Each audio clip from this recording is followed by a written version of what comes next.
ಸರ ನಾವು ವಿವಾ mart company ಹತ್ರ ವಿವಾ Kisan growth developer ಅನ್ನೋ ಪ್ರಾಡಕ್ಟ್ ಇಲ್ಲೊಬ್ಬರು ರೈತರಿಗೆ ಕಬ್ಬಿಗೆ ಕೊಟ್ಟಿದ್ವಿ. ಈಗ ಕೊಟ್ಟ ಒಂದು ತಿಂಗಳಾಗೈತಿ. ರೈತರು ಫೋನ್ ಹಚ್ಚಿ ಕರ್ಸ್ಯಾರು. ರೈತರ ಬಾಯಿಂತ್ರ ಕೇಳೋನು ಏನೇನಾಗೈತಿ ಉಪಯೋಗ ಇದ್ರಿಂದ ಯಾವ್ಯಾವ ರೀತಿ ಉಪಯೋಗ ಮಾಡ್ಯಾರ ಅನ್ನೋದು. ನಮಸ್ಕಾರ ನಮಸ್ಕಾರ ಸರ್. ಯಾವ್ರಿ ನಿಮ್ದು? ನಮ್ಮ ತಬಕದಹೊನ್ನಳ್ಳಿ ಕಲಗಟ್ಟಿ ತಾಲೂಕು ಅಂತಂದು. ಕಲಗಟಗಿ ತಾಲೂಕು ತಬಕದಹೊನ್ನಳ್ಳಿ ಧಾರವಾಡ ಜಿಲ್ಲಾ ಬರ್ತೈತಿ. ಧಾರವಾಡ ಜಿಲ್ಲಾ ರೀ.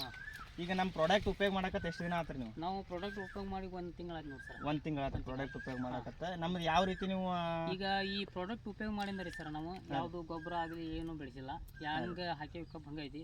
ಮರಿನೂ ಜಾಸ್ತಿ ಬಿಟ್ಟೈತಿ. ಆಮ್ಯಾಗಿಂದ ಕಲರು ಚಲೋ ಐತಿ. ಇಳುವರಿನೂ ಅಡ್ಡಿ ಇಲ್ಲ. ಒಳ್ಳೆ ಚಲೋ ಬಂದೈತಿ ಕಬ್ಬು. ಈಗ ರೈತರು ನಮ್ಗೆ ಯೂಟ್ಯೂಬಿಂದ ಕಾಂಟ್ಯಾಕ್ಟ್ ಮಾಡಿ ಫಸ್ಟ್ನೇ ಟೈಮಿಗೆ ಒಂದು ತಿಂಗಳ ಮುಂಚೆ ಔಷಧ ತೊಗೊಂಡಿದ್ರು. ತೊಗೊಂಡು ಅವ್ರು ಔಷಧ ಸ್ಪ್ರೇ ಮಾಡೋ ಟೈಮ್ದಾಗ ಆಗ ನಾಟಿ ಆಗತ್ತಿತ್ತು ಕಬ್ಬಿದು. ನಾಟಿ ಆಗೋ ಟೈಮ್ದಾಗ ನಮ್ದು ವಿವಾ ಕಿಸಾನ್ ಗ್ರೋತ್ ಡೆವಲಪರನ್ನು ಬಡ್ಡಿಗೆ ಡ್ರಿಂಚ್ ಮಾಡಿಸಿ ಮ್ಯಾಗ ಕಬ್ಬಿಗೆ ಸ್ಪ್ರೇ ಮಾಡಿಸಿದ್ವಿ. ಈಗ ಮಾಡಿಸಿ ಒಂದು ತಿಂಗಳಾಗೈತಿ. ಕಬ್ಬಿಂದ ನೀವು ರೈತರೆಲ್ಲ ನೋಡ್ಬೋದು ಮರಿ ಯಾವ ರೀತಿ ಹೊಡೆದ ಅಂತ ನೋಡ್ಬೋದು. ಒಂದೊಂದು ಗಡ್ಡಿಗೆ ಏನೆಲ್ಲ ಅಂದರೂ 6-7 ಮರಿ ಐತಿ. ಮತ್ತು ಎಲಿ ಸೈಜಿಗೆ ಬರಬ್ಬರ ಅಂದ್ರೆ 3 ಬಳ್ಳಿ ಎಲಿ ಸೈಜ್ ಐತಿ. ಕಲರ್ ಐತಿ.